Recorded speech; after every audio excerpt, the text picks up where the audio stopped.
Episode 5, Commitment. Perhaps you had a realization or aha moment to work on commitment as your growth goal. Question to keep in mind: how do you fulfill your commitments? So PG fam, you know we focused on solutioning for the present and future from a coaching perspective. When people say they commit, we trust and believe they will do what they said. That doesn't always happen, does it? If it did, then all commitments would be perfectly fulfilled. In any shared agreement, each person is responsible for doing their part. So all anyone can do is put forth 100% effort to honor their individual contributions. Now, it's different for personal commitments because you control every aspect to follow through on achieving what you want for yourself, and you only have yourself to blame for your unfulfilled commitments. Whichever commitments we make to ourselves and other people, either we finish what we start or we don't. So how do you fulfill your commitments?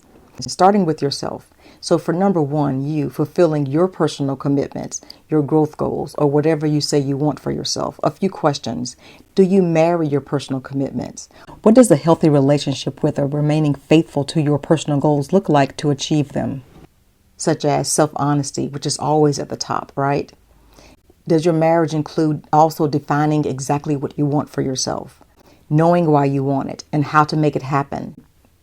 Leaning into your superpowers like self-confidence, self-control, focus, courage, resiliency, and realistically addressing your challenges. And does that marriage include staying self-motivated and on track? Do you have any commitment blockers, fears, procrastination, distractions, anxiety, self-sabotage, lack of self-confidence, lack of self-trust?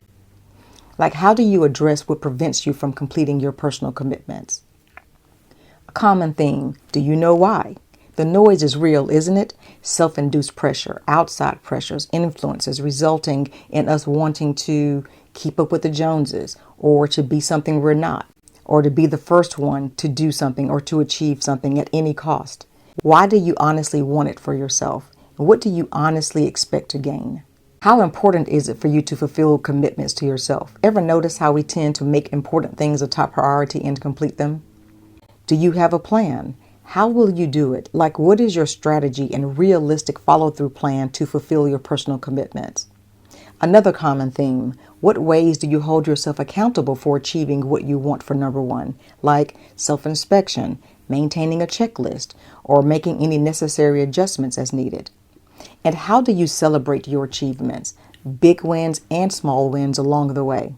When we consistently achieve personal commitments, our system of following through to completion becomes good habit and routine, which enables us to fulfill our promises and shared commitments.